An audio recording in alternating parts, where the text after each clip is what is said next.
Bila saya tutup tu dah kawin dah kapek kita ni kat atas dah mati.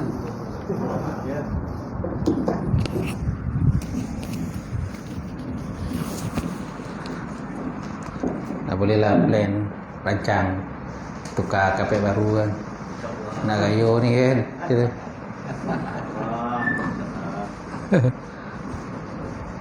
Jabatan ada terbang sikit okey lah kan. Mangis ada. Tapi biasa kena buat collection dulu. Buat pungutan derma dulu. Mana tak cukup berapa? Tak cukup baru dia nampung. Mais cover lah yang tak cukup.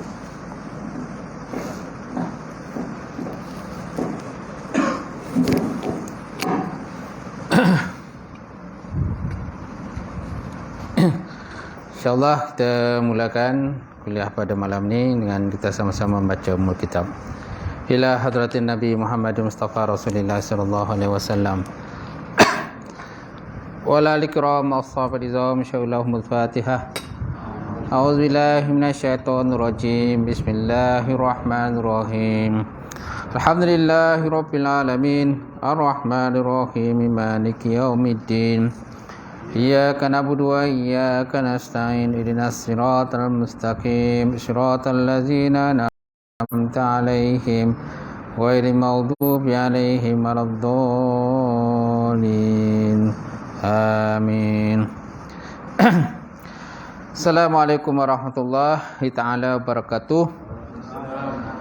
Alhamdulillahi wahdah sadaqa wa'dah wa nasara 'abdah wa azza jundahu wa hazamal ahzaba wahdah. Asyhadu an la ilaha illallah wahdahu la syarikalah wa asyhadu anna Muhammadan abduhu wa rasuluh. Allahumma salli wa sallim ala Sayyidina wa nabina wa habibina wa maulana Muhammad imamil muttaqin wa qaidul mujahidin wa ala alihi wa sahbihi wa man da'a bi da'watihi wa sanna bi sunnatihi ila yaumil. Rabbi israh li sadri wa yassir li amri wa hlul 'uqdatam min lisani yafqahu qawli. Subhanaka la ilma lana illa ma 'allamtana innaka antal alimul hakim. Wala hawla wala quwwata illa billahil alim azim. Qala Allah Subhanahu wa ta'ala fil Qur'anil Karim ba'da auzubillahi minasyaitonir rajim. Bismillahirrahmanirrahim. Wasari'u ila maghfiratin min rabbikum wa jannatin ardu'as samawati wal ard uiddat lil muttaqin. Allazina yunfiquna fis sarra'i wad dharra wal kaziminal ghaidha wal 'afina 'anil nas wallahu yuhibbul muhsinin. Sadaqallahul azim. Maksudnya hendaklah kamu bersegera menuju kepada keampunan Allah Subhanahu wa taala dan syurga yang luasnya di antara langit dengan bumi disediakan kepada orang-orang yang bertakwa. Orang-orang yang menginfakkan harta mereka sama ada ketika senang ataupun ketika susah, dan mereka itu menahan akan kemarahan, dan serta mereka itu memaafkan kesalahan manusia. Wallahu yuhibbul muhsinin. Allah Ta'ala mencintai orang yang berbuat kebajikan. Qala Nabi sallallahu alaihi wa ala alihi wa sahbihi wa baraka wa sallam, la yu'minu ahadukum hatta yuhibba li akhihi ma yuhibbu li nafsihi. Yang bermaksud tidak sempurna iman salah seorang kamu sehingga dia mencintai akan saudaranya samalah seperti dia mencintai akan dirinya sendiri. Yang mati silakan Al-Fatih Tuan Imam kita.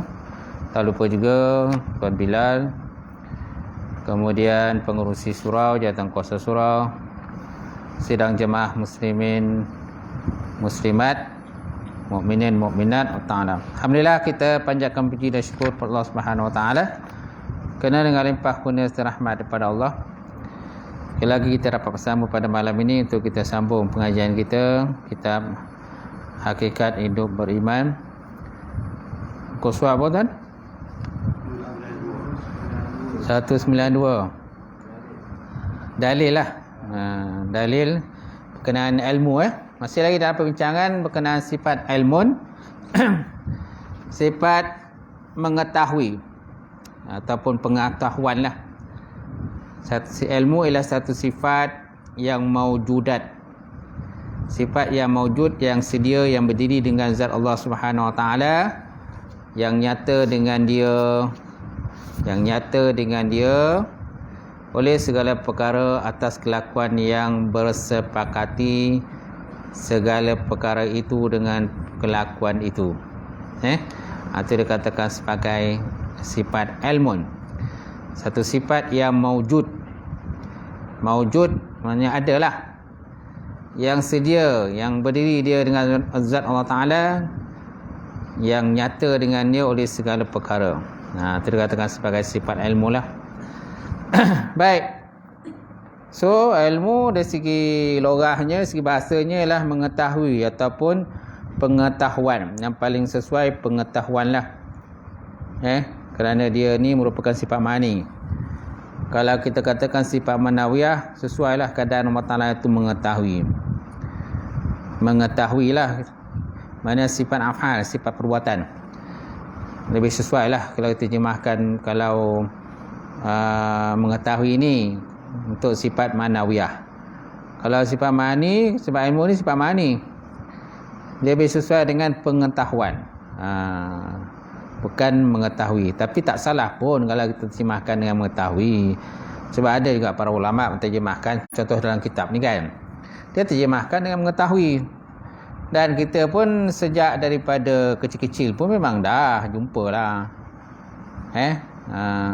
Kitab-kitab dulu yang kita belajar pun bila bincang tentang ilmu ni, maknanya mengetahui. Allah Ta'ala mengetahui. Jadi wajib Allah Ta'ala mengetahui segala perkara yang belum dan sedang berlaku kan. Benda yang belum dan sedang berlaku. Kita tak tahulah. Cuma yang boleh kita ramal lah. Ramalan kaji cuaca kan. Jadi kita ramal lah hujan akan turun, banjir akan berlaku, tanah runtuh akan berlaku lah. Itu ramalan manusia lah. Tapi boleh mungkin tepat, mungkin tak tepat. Tapi ilmu Allah Ta'ala ni dia mengetahui segala perkara yang belum dan sedang berlaku. Belum berlaku, sedang berlaku, telah berlaku. Dan kita hanya tahu benda dah berlaku lah. Tu pun tak semua benda pun kita tahu. Zaman Tok Adam dulu, boleh kita tahu secara detail lah. Tak tahu pun. Zaman Nabi Musa, Nabi Nuh, kan? Kita tak tahu pun secara detail, kecuali hanya terdapat dalam Quran ataupun hadis Rasulullah SAW lah berkenaan kisah tersebut. Jadi andainya Allah Ta'ala tidak bersifat dengan sifat ilmun, saya Allah Ta'ala tu jahil. Kerana lawan ilmun jahil. Lawan mengetahui adalah jahil. Jahil maksudnya bodoh lah. Jahil maksudnya bodoh. Ataupun tak tahulah. Dia ada dua jahil tu. Pertama jahil basit, yang kedua jahil murakkab. Jahil basit, dia tahu dia jahil. Kalau jahil murakkab, dia tak tahu dia jahil. Yang dia tahu dia pandai. Yang dia tahu dia pandai, dia cerdik. Dan dia lebih pada orang lain. Yang dia tahu pula. Tapi dia tak tahu, dia pun jahil juga. Ada juga benda yang dia tak tahu kan, macam tu. Baik. Jadi kalau Allah Ta'ala tidak mengetahui, sudah tentu dia jahil. Dan benda ni adalah mustahil kepada Allah Subhanahu Wa Ta'ala. Kenapa? Kerana alam dan makhluk telah pun ada. Mana sebelum kita wujud pun dah adalah wujud orang lain. Sebelum kita ada, mak ayah kita dah ada dulu. Sebelum mak ayah kita ada, nenek kita dah ada. Wan dah ada dulu. Atuk dah ada dulu. Sebelum atuk wan ada, dah ada dulu yang lain kan. Nampak? Itu pun tak berapa. Kalau tuan-tuan buat kajian salasilah pun tak berapa keturunan pun yang kita dapat jumpa lah, dapat tahu. Mungkin generasi kedua, ketiga saja yang kita dapat tahu. Generasi seterusnya tak tahulah. Paling tahu pun mungkin tingkatan sampai Monyang. Sampai Monyang tak tahu dah. Nama je kan. Tu pun kadang tahu, kadang tak tahulah macam tu. Buah cari pun tak jumpa kan. Itulah mana terbatasnya pengetahuan kita kan. Baik. Jadi Allah Ta'ala menyebut dalam Quran, dia kata Qulillahumma. Qulillahumma. Asalnya kul. Allahumma. Disambungkan jadi Qulillahumma. Fatiris samawati wal ard alimul ghaibi wasyahada anta tahkumu baina ibadika bima kanu fihi yakhtalifun. Kata oleh Muhammad, wahai Tuhanku, Tuhan yang mencipta langit dan bumi, Fatiris samawati wal ard alimul ghaibi wasyahada, dia mengetahui perkara yang gaib dan juga perkara yang nyata. Anta tahkumu baina ibadika, engkaulah yang akan menghukum ataupun mengadili antara segala hamba-hamba engkau. Bima kanu fihi yakhtalifun, pada apa-apa yang mereka perselisihkan. Apa-apa yang mereka selisihkan, perbalahkan dan sebagainya. Ada di kalangan benda-benda tu kadang tak settle lah dekat dunia ni. Jadi akhirat besoklah akan disettlekan oleh Allah Subhanahu Wa Taala. Akan tahulah siapalah yang bersalah, siapa yang tak bersalah dan sebagainya. Jadi ilmu Allah Subhanahu Wa Taala meliputi segala yang ada ataupun yang tiada. Yang ada dan tiada, yang dah wujud ataupun belum wujud. Tak?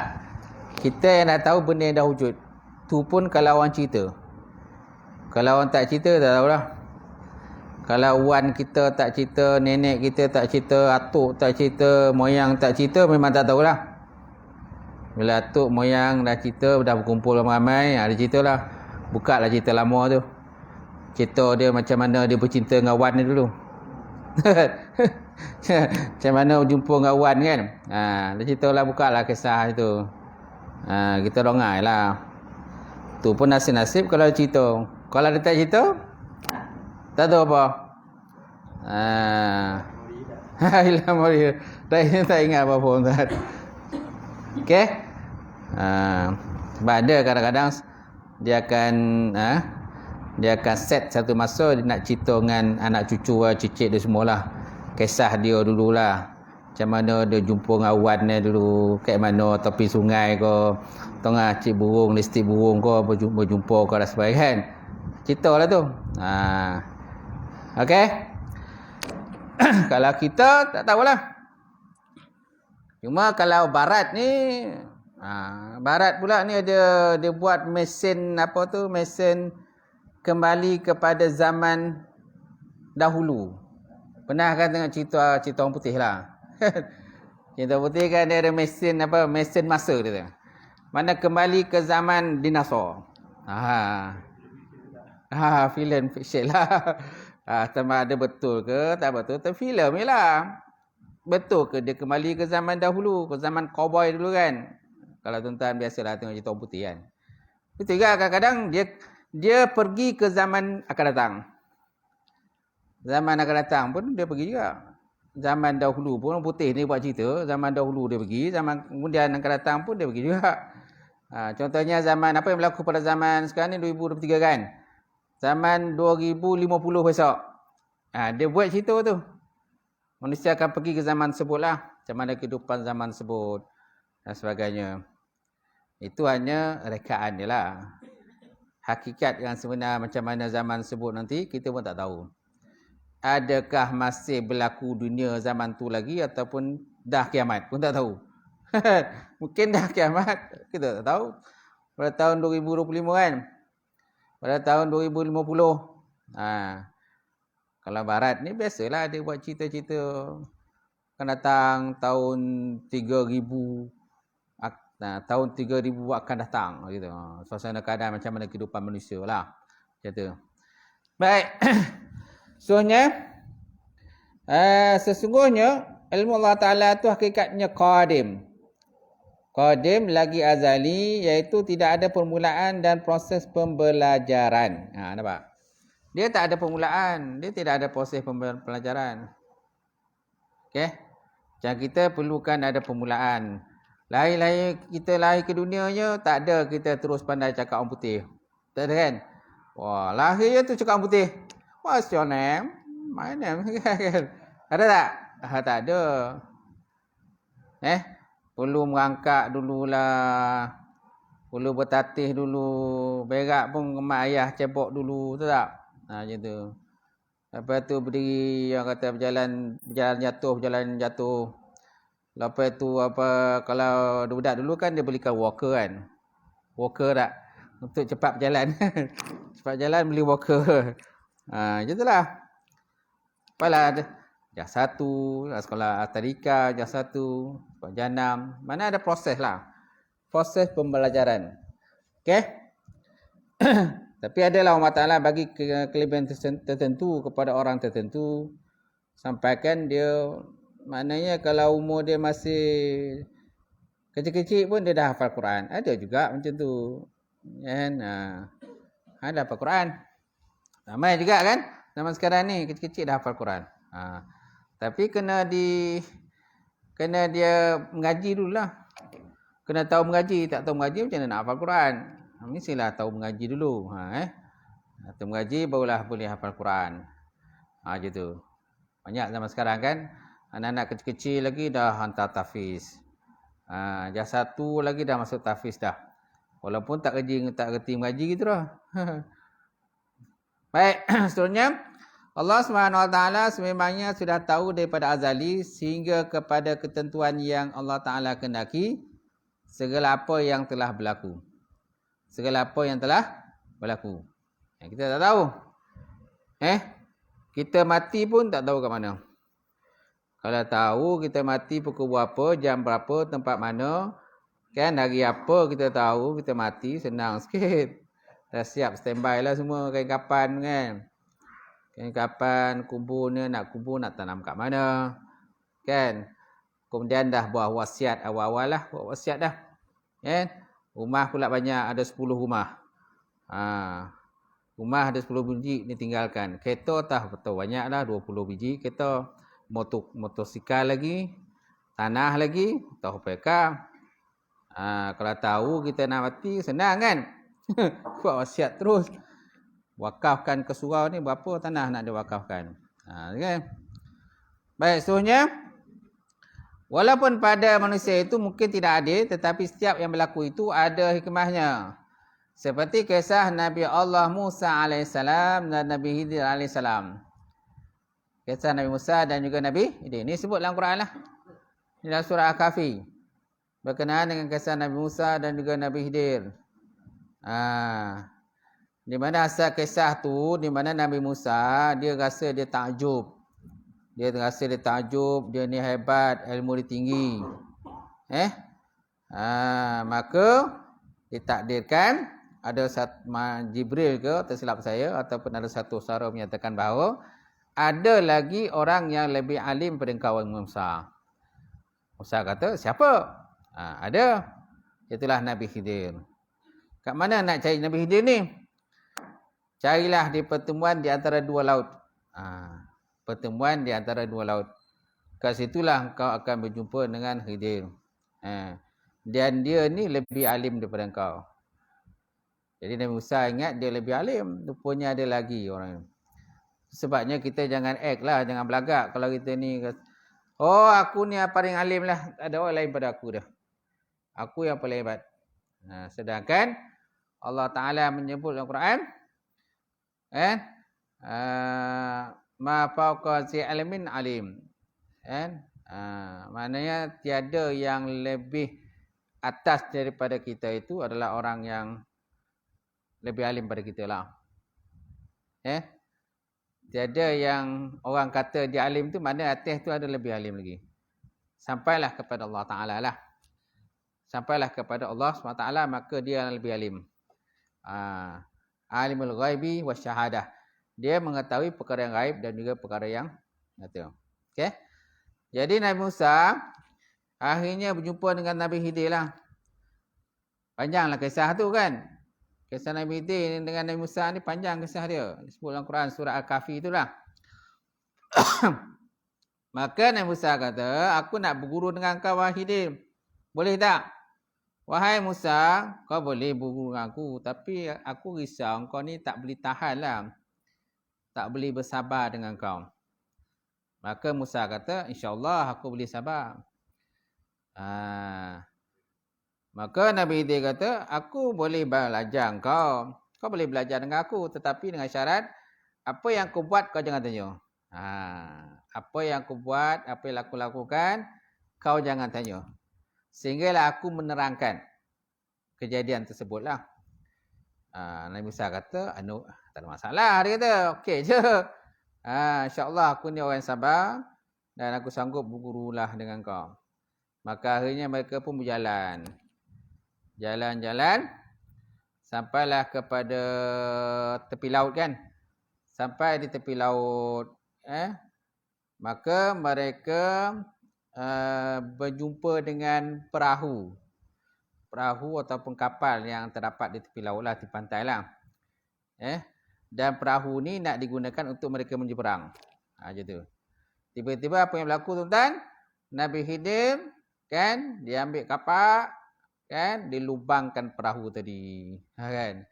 Dilubangkan perahu tadi. Maka Nabi Musa pun marahlah. Khidir kata, apa nak kau lubangkan perahu ni? Kan? Bukankah perahu ni benda yang kita nak gunakan untuk belayar? Kan? Maka Nabi Khidir, kan aku dah cakap, kata, apa yang aku buat kau jangan tanya. Apa yang aku buat kau jangan tanya. Maka Nabi Musa kata, okey, dia kata, silap lakulah kata. Dia tak boleh sabar lah. Mana dalam perkara pertama tu dia tak boleh sabar. Maka akhirnya mereka berjalan lagi lah. Berjalan-berjalan. Akhirnya mereka sampai kepada satu kawasan tepi pantai juga. Mana ada budak-budak tengah bermain. Tengah bermain tepi pantai. Maka tiba-tiba Nabi Musa tangkap seorang budak. Dan dibunuhnya budak itu. Dibunuhnya budak itu. Maka Nabi Musa pun, dia kata, ya Khidir, dia kata, Maza tafal, apa yang kau buat ni? Dia kata, Masya Allah, dia kata, ini yang kau dosa besar. Ya, ni dosa besar ni membunuh orang. Dia kata, tak patut kamu, budak ni masih suci kan. Budak kecil lah kan, tak ada dosa apa-apa. Kan? Jadi tak macam mana dia bunuh tadi. Maka Nabi Musa pun kata tak puas hati macam tu. Maka Nabi dia kata, itulah. Kan aku dah cakap sebelum ni, apa yang aku tanya, apa yang aku buat, kau jangan tanya. Sedangkan kau nak berguru dengan aku. Syaratnya apa yang kau buat jangan tanya. Tapi nampaknya kau nak tanya. Kau tanyalah apa yang berlaku. Okey? Maka kalau Musa kata, kalau macam tu kau tak ikut lakulah. Pilih balik lah. Maka Nabi Musa kata, dia minta maaf. Minta maaf kepada Nabi Khidir di atas pembelaku. Maka akhirnya mereka berjalan lagi. Kau boleh ikut aku, tapi lepas ni kau jangan tanya apa-apa. Maka akhirnya mereka berjalan lagi sampailah pada satu perkampungan. Dan mereka nak singgah di permalam di perkampungan tersebut. Tetapi ketua kampungnya tak setuju. Ketua kampung tempat yang mereka nak bermalam tu tak setujulah. Tak tahulah apa sebab dia tak setuju. Dan mereka nak supaya mereka beredar pada situ. Jangan masuklah kampung tadi. Tiba-tiba mereka ternampak satu kawasan yang telah pun, satu rumah yang telah pun runtuh. Rumah yang telah rosak ataupun runtuh dan sebagainya. Tiba-tiba apa yang berlaku pada Nabi Khidir, dia pergi cari ketuk besi, pergi cari paku, cari gergaji dan sebagainya, cari tangga dan sebagainya. Akhirnya dia buat balik. Dia bina balik rumah tadi. Maka Nabi Musa pun marah jugalah. Dia kata, tadi ketua kampung ni tak bagi kita duduk kat sini. Tiba-tiba tuan membangunkan semula bangunan atau rumah yang telah roboh tadi. Macam tu. Nampak dia macam tak boleh sabar jugalah dalam perkara tadi. Maka Nabi Khidir kata, nampaknya Tuhan telah melanggar perjanjian antara kita berdua. Tuhan telah dah bersetuju supaya jangan tanya apa yang kau buat. Tapi nampaknya dah 3 kali nampaknya.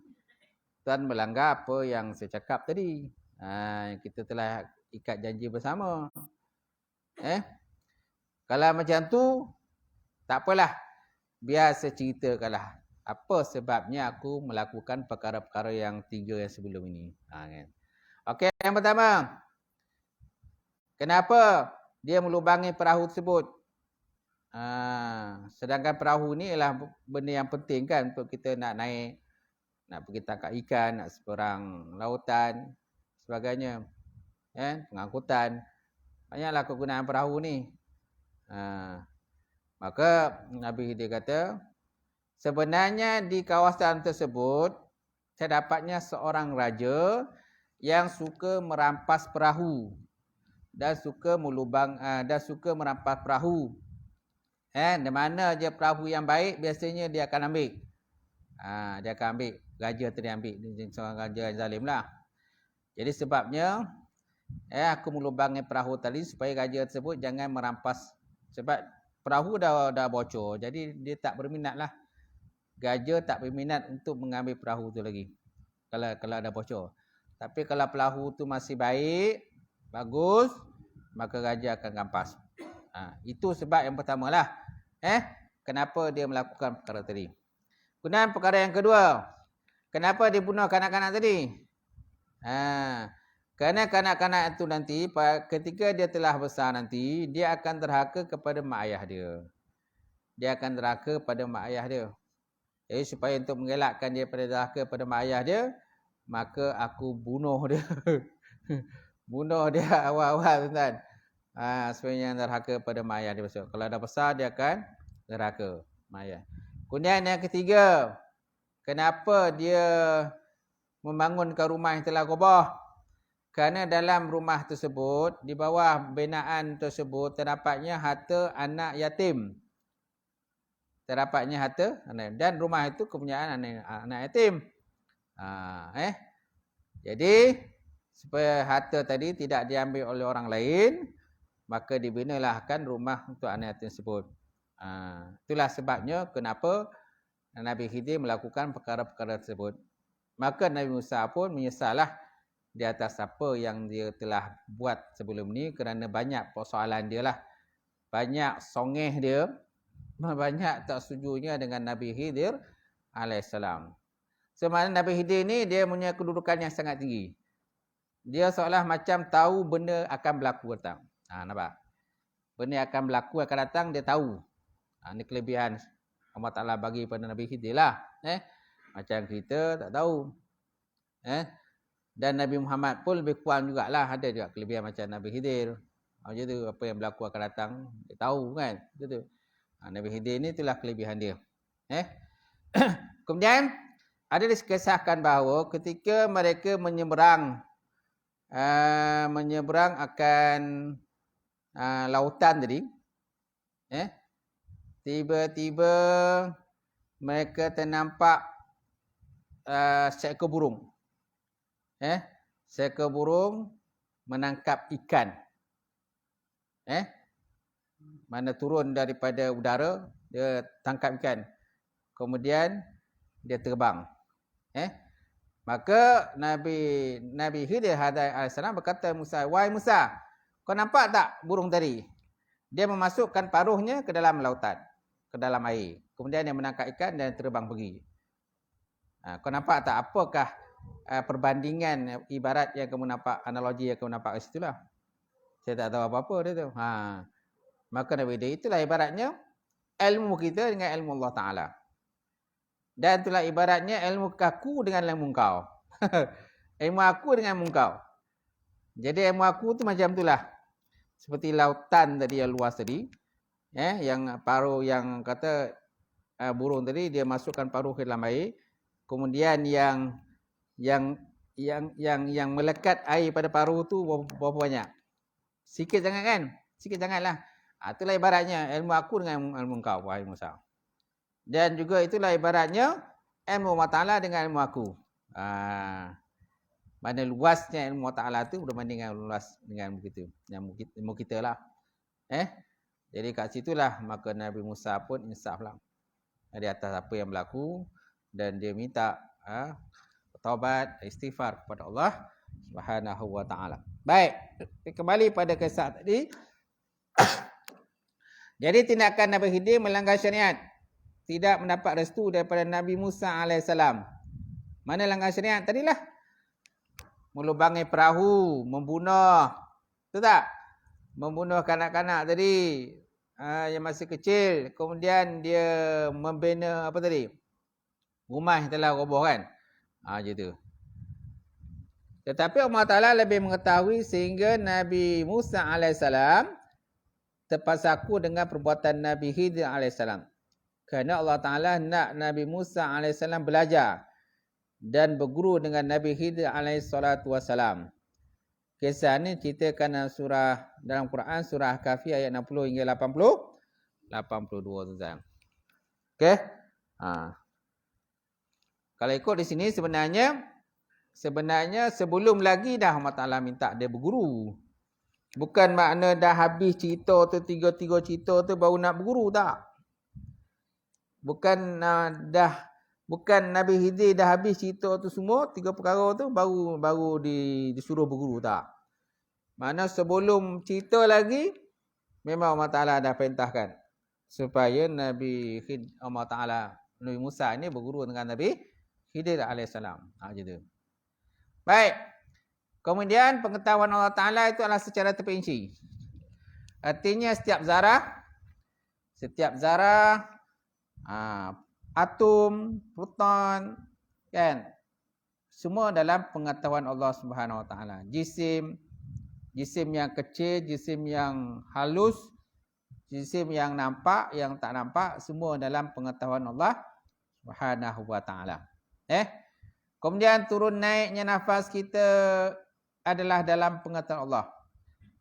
Nafas kita ni bergerak berapa lama? Saya semalam agak berapa kali kita menarik nafas, kan, keluar nafas. Jantung kita berapa kali berdenyut? Sehari semalam agak berapa kali kan? Ada kira tak? Memang tak ada nak kira lah. Kalau boleh kira, memang tuan-tuan tak tidur lah. Tak tidur lah, asyik mengira kan. Bila nak tidur kan, itu. Jadi tak tahulah berapa jumlah dia. Biasanya doktor lah, dia akan buat anggaran lah berapa kan. Jadi. Baik, kemudian turun naik nafas kita adalah dalam pengetahuan Allah Ta'ala. Detik hati kita, gerak hati ataupun detik hati lah. Semua dalam ilmu Allah Ta'ala. Betul? Mana apa yang digerakkan dalam hati kita, pemikiran kita, semua diketahui Allah Ta'ala. Kemudian detik segala-gala dalam pengetahuan Allah. Kerana itu para wali yang tenggelam di dalam alam rasa, di mana saja mereka menghadap, mereka akan nampak kebesaran dan keagungan Allah Ta'ala.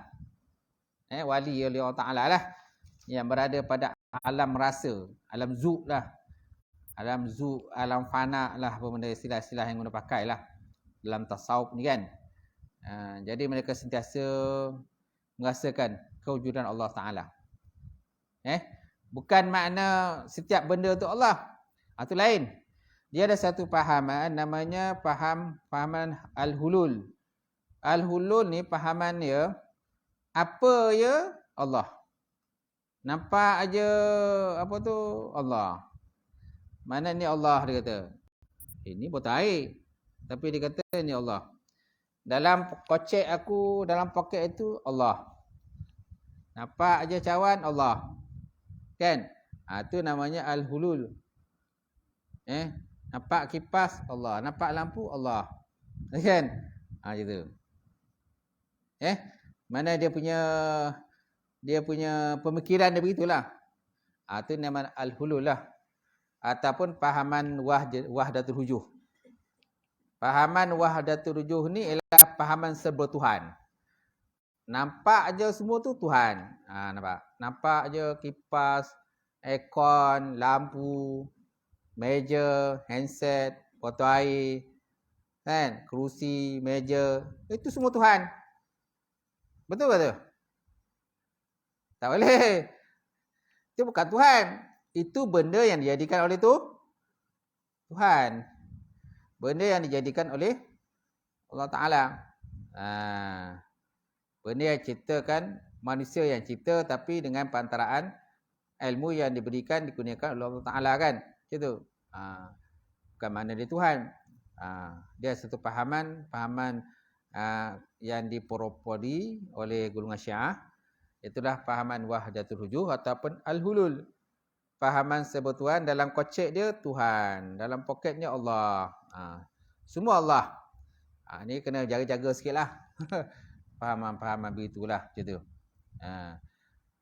Yang sebenarnya bila kita nampak lampu itu, maknanya Allah Ta'ala yang menciptakan lampu. Kan? Bila nampak kipas itu adalah, kan, itu adalah benda yang cipta Allah Ta'ala, hasil daripada ilham yang berikan kepada manusia, gerah hati manusia, maka manusia boleh menciptakan kipas, menciptakan rumah, menciptakan bangunan yang pencangkal langit. Betul tak? Bangunan yang tinggi-tinggi.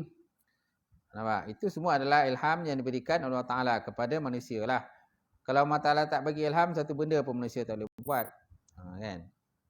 Tapi akhirnya dengan ilham Allah Ta'ala bagi pada manusia, maka terdirilah bangunan yang tinggi mencakar langit. Di Malaysia pun ada kan bangunan yang baru yang tinggi tu. Bangunan PMB 118 tingkat. Dia lagi tinggi daripada Petronas tu. Lebih tinggi daripada menara KL tu. Dia lagi tinggi lagi. Sekarang ni dia nombor 2 di dunia lah.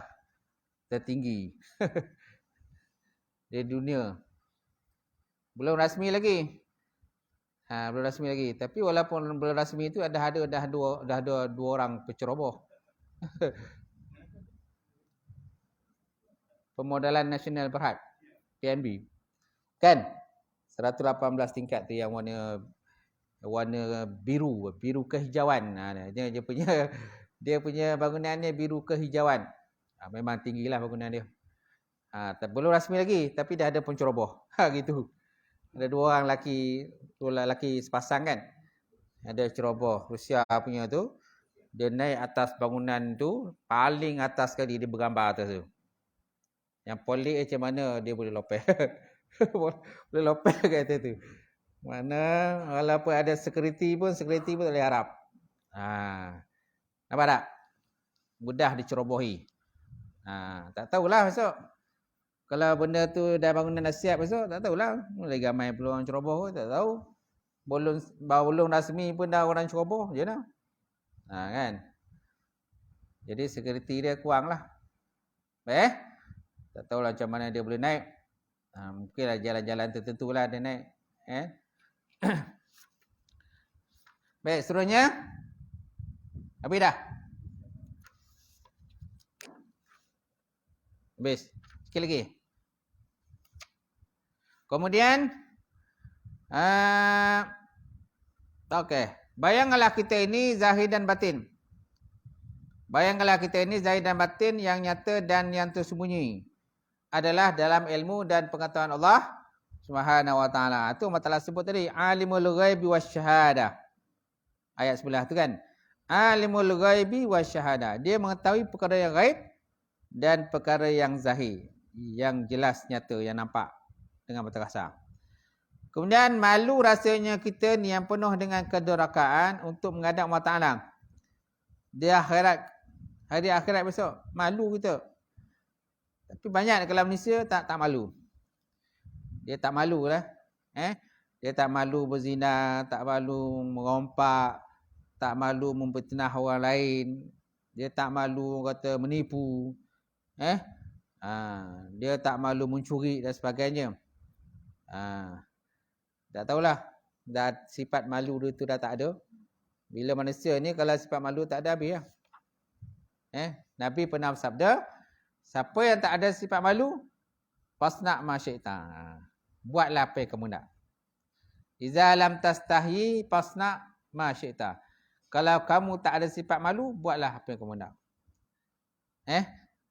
Ayat itu menyuruh kita buat.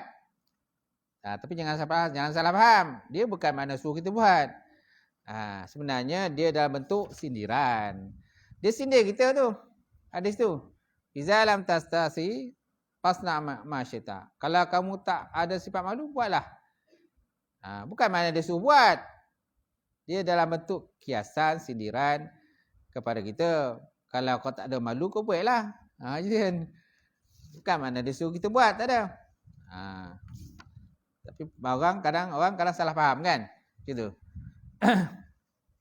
Baik, kemudian bagaimana kita akan berdepan dengan perbuatan dosa dan haka yang akan didahkan di hadapan seluruh makhluk di padang mahsyar besok? Macam mana?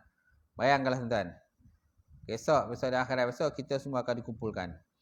Selayaknya kita ini memohon kampunan, kemaafan kepada Allah Ta'ala di atas segala kesalahan dan kesilapan yang telah pun kita lakukan. Masya Allah. Boleh? Sekali lagi Kemudian sifat yang 10 bagi Allah Ta'ala Al-Hayah. Al-Hayat ataupun Al-Hayah, mana hidup. Ini sifat yang wajib bagi Allah Ta'ala. Sifat mana yang seterusnya itulah Al-Hayat.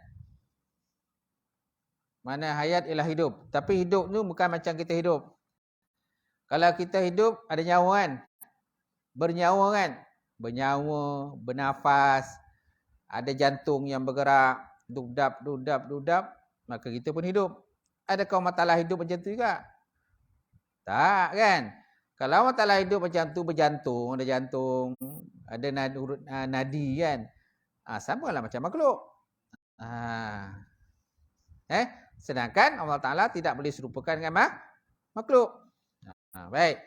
Al-Hayat artinya hidup. Tiada dengan nyawa atau nafas dan tidak dengan kejadian yang empat nasib. Empat nasib maknanya daripada tanah kan.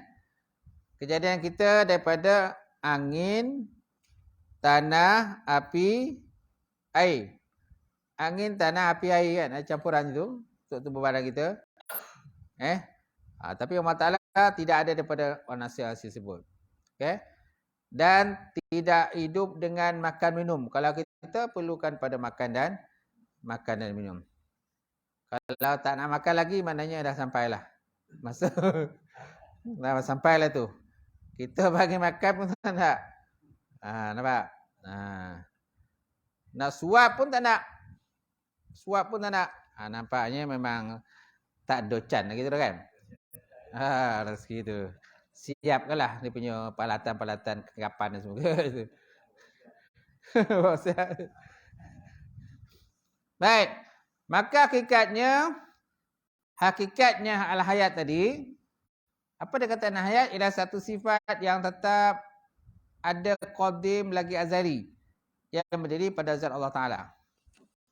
Qadim dan azali pada zat Allah Ta'ala. Qadim azali ni kita dah bahas dah belakang dulu. Kusah apa ya? Dah jauh kan? Kita dah bincang berkenaan qadim tu apa.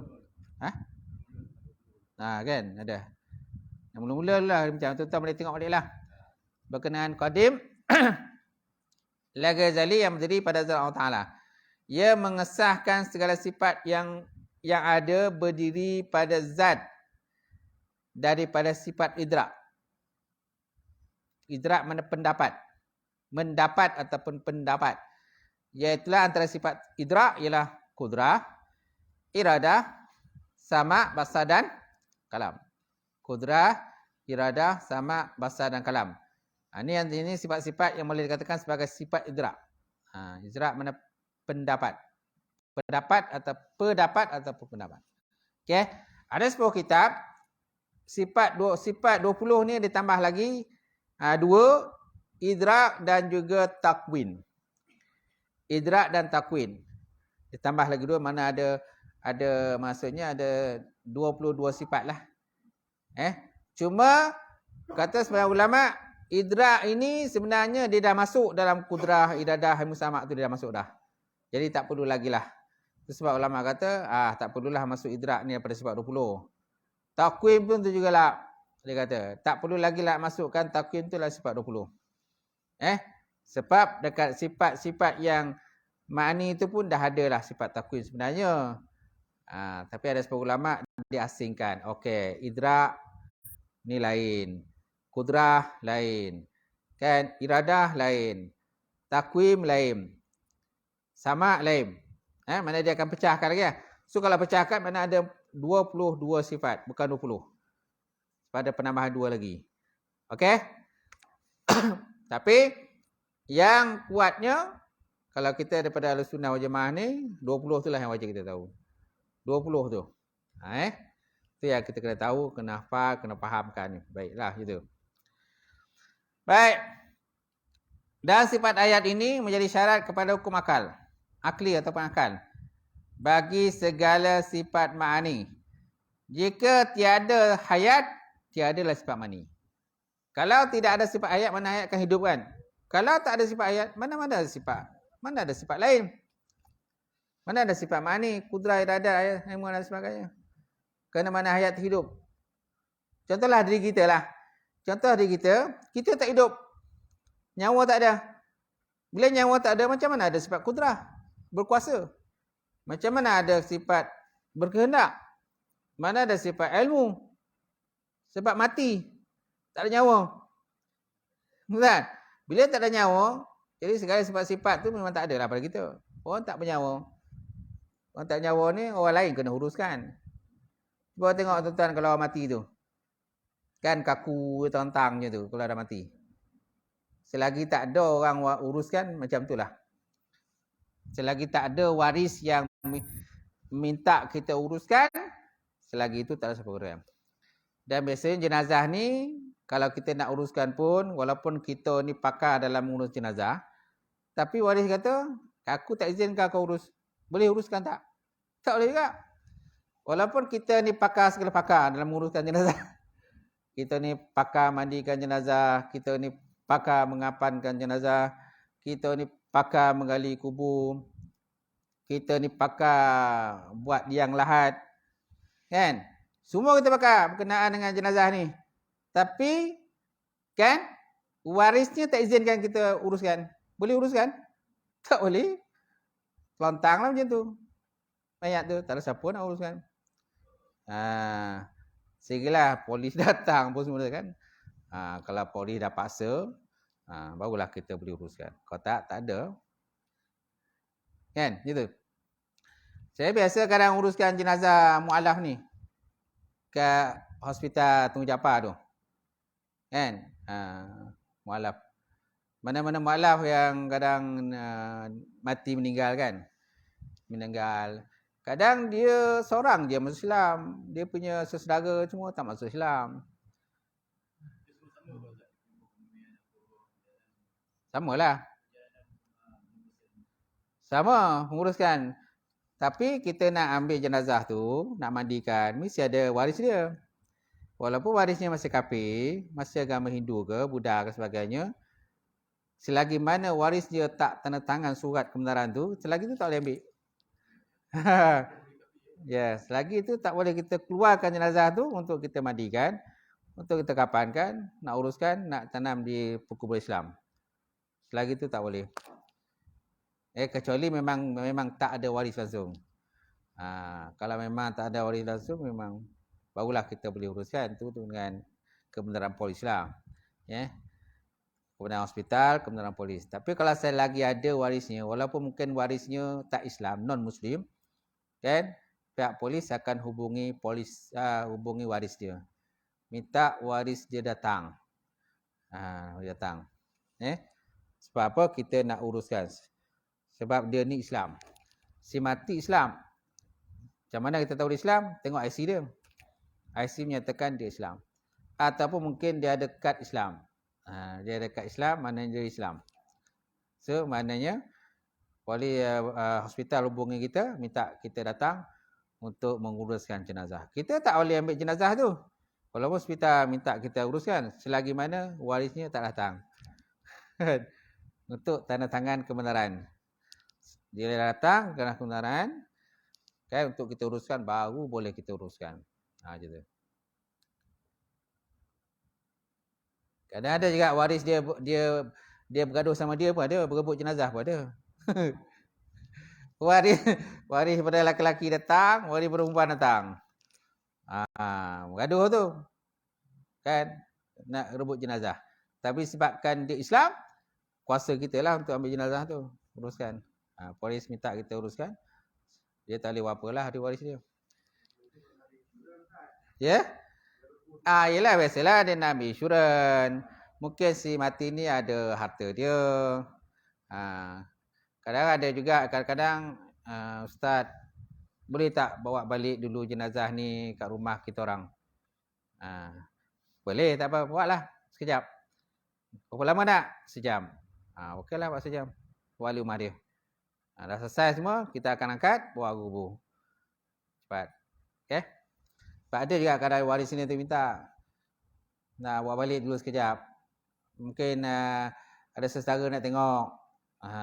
Saudara dia, anak cucu ke apa benda, wan ke, moyang ke nak tengok. Tak apalah, buat balik. Masa tu dia ada yang menangis, yang melalak tu. Amma, ya. Dah, dia tak akan buat. Dia tak akan buat. Bila dah jelas bahawa jenazah tu Muslim, dia akan hormati kita. Dia tak akan buat. Dia tak akan buat. Kalau buat pun dia tak akan sentuh jenazah. Kalau buat pun jenazah tu dia tak sentuh. Sebab jenazah tu kadang kita dah mandikan, dah kapal semua. Kita dah minta. Sebab hospital dia dah ada juru mandi sendiri. Biasa dia orang dah mandikan, dah kapal semua. Dia kata, waris kata nak buat balik sekejap, boleh buat balik sekejap lah. Mungkin dia nak menangis apa benda semua. Kat rumah dia sekejap, mungkin dalam sejam 2 jam. Dah selesai sejam 2 jam, kita akan datang balik untuk buat ke kubur. Biasanya jenazah tu dia, kalau dah kapal semua, dia tak akan usik lah jenazah tu. Jadi dia tengok macam tu lah. Lepas tu mungkin adalah cara-cara dia untuk dia lah. Macam tu. Dia punya hal lah. Taklah dia. Yang penting jenazah tu dia tak usik lah. Macam tu. Ya. Nak buka muka, biasanya kita akan buka kan. Kita buka lah. Nak tengok muka dia kan. Buka sekejap. Permintaan dia lah. Permintaan terakhir keluarga dia. Dia tak akan ambil jenazah tu untuk bakar, dia tak akan buat. Dia tak akan buat lah untuk bakar. Kan? Kalau tahu bakar kan, tersaman dia. Baik, seterusnya. Selesai sampai situ Okey, dan jika ada sifat hayat maka adalah segala sifat ma'ani.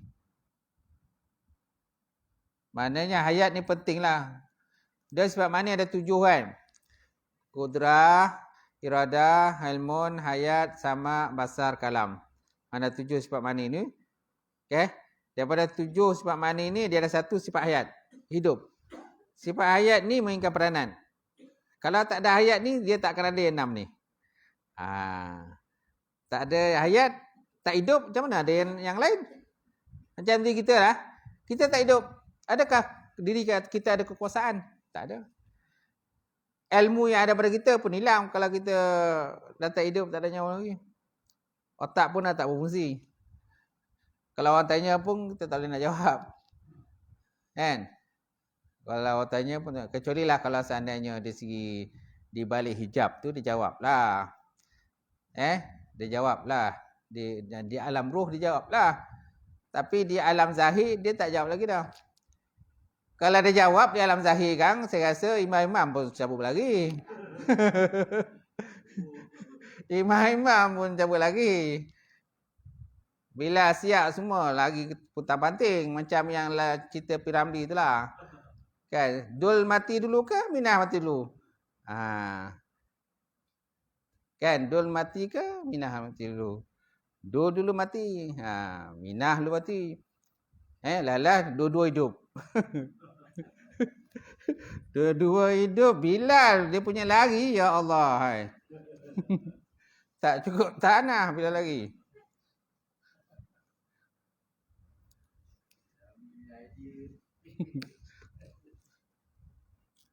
Wallahu alam. Ada soalan tak?